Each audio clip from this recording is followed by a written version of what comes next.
জি viewers, Chittagong ডোরবেলের পক্ষ থেকে আজকে আপনাদেরকে আলোচনা করব কিভাবে একটা কাস্টমার নিজের দরজা নিজে ক্ষতি করে। দেখেন, এই ভদ্রলোক তার দরজাটা উপর থেকে কেটে তার ডিজাইনটা উঠাতে হবে, এটাই তার পছন্দ, সেটাই করবে। বুঝালেও অনেকে বুঝতে চান না। তিনি কি করছেন দেখেন, একটা সলিড দরজা আর এখান থেকে 1/2 ইঞ্চি কেটে তিনি এইরকম খোপ খোপ ডিজাইন তৈরি করছেন। তো এরকম খোপ খোপ ডিজাইন তৈরি করতে হলে আপনি দেখেন, এরপর আবার গ্যান্ডিং যখন করছি তখন আরও এটা আপনার পাতলা হয়ে গেছে। তো এরকম খোপ খোপ মডেলের দরজা তৈরি করতে গেলে আপনি এবার 1/2 ইঞ্চি কেটে ফেলে কেন করবেন? দরজাটা কতটা দুর্বল হয়ে যাবে চিন্তা করতে পারেন? কিন্তু যদি আপনি এভাবে দরজাটা তৈরি করেন, এখানে কিন্তু একটা 1.5 ইঞ্চি দরজা আমরা রাউটার করে এরকম একটা খোপ খোপ ডিজাইন তুলে দিছি। আপনার দেখতে কিন্তু এরকম খোপ খোপই আপনার মনে হবে। ওই দরজাটা হলো ভিন্ন ধরনের খোপ খোপ, এটা হলো অন্য ধরনের খোপ খোপ। জাস্ট আপনাদের বোঝানোর জন্য যে আপনারা এরকম যদি বিভিন্ন শেপের খোপ খোপ ডিজাইন করতে চান, রাউটার দিয়ে সলিড পাল্লার উপরেও করতে পারবেন। এতে দরজার পুরুত্বটা ঠিক থাকবে, থিকনেস ঠিক থাকবে, দরজার কাঠামোগত দিক ঠিক থাকবে। আর যদি এভাবে করেন, এতে মজুরিটা বাড়বে, কিন্তু তারপরে এটা আরও ভালো। আপনি এরকম অনেকে অনেক খোপ খোপ ডিজাইন নিয়ে আসেন, কিন্তু সলিড পাল্লার উপরে যদি আপনি কাঠ কেটে কোনোরকম খোপ খোপ তৈরি করেন, তখন একটা 1.5 ইঞ্চি কাঠ আপনি যদি 1/2 ইঞ্চি কেটে ফেলেন, দরজাটা কাঠামোগত দিক থেকে কতটা দুর্বল হয় সেটা অবশ্যই বুঝতে পারতেছেন।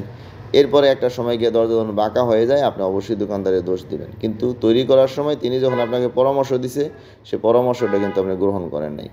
তো এরকম আপনি 1.5 ইঞ্চি কাঠ ঠিক রেখে এরকম খুব খুব আপনি যত মডেল নিয়ে আসবেন সেগুলো করা যাবে।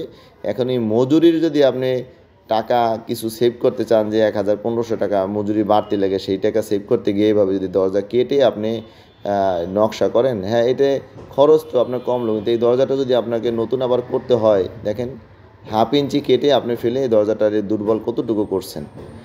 এখন যদি আপনি চিন্তা করেন, এই যে আপনার নগদ একটা কম আপনি পেয়ে গেলেন, একটা দরজায় প্রায় 1500 টাকা কমে ধরেন আপনি রেডি করে ফেললেন, কিন্তু এই দরজাটা লাগানোর পরে যদি 1-2 বছর পরে দেখেন যে বাঁকা হয়ে গেছে, সিটকানি লাগে না, এরপরে আপনার নানানবিধ সমস্যা শুরু হয়ে গেছে, তখন আপনি এক সময় কিছুদিন হয়তোবা একটা জোড়াতালি দিয়ে আপনি ব্যবহার করার চেষ্টা করবেন।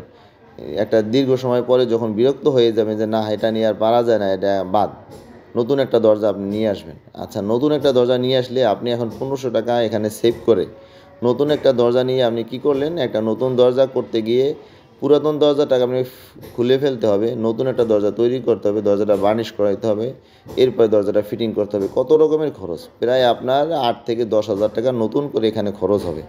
এখন আপনি 1500 টাকা বাঁচাতে গিয়ে কি করলেন দেখেন, আপনি নতুন একটা দরজা লাগাতে হলো, একে তো সময় শ্রম চলে গেল, টাকাও চলে গেল। তো যে কোনো ধরনের ডিজাইন টেকসই কীভাবে থাকবে সেটা অবশ্যই আপনাদের চেয়ে দোকানদারের পরামর্শটা নিলে আপনাদের ভালো হবে। সব জায়গায় সেভ করতে গেলে অনেক সময় দেখা যায় যে আরও বড় দিক থেকে অর্থের ক্ষতির সম্মুখীন হতে হয় আমাদের।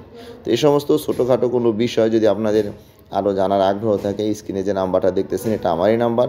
আমাকে ফোনে না পেলে হোয়াটসঅ্যাপ ইমোতেও আপনার কিছু লিখে পাঠাতে পারবেন, উত্তর দিব।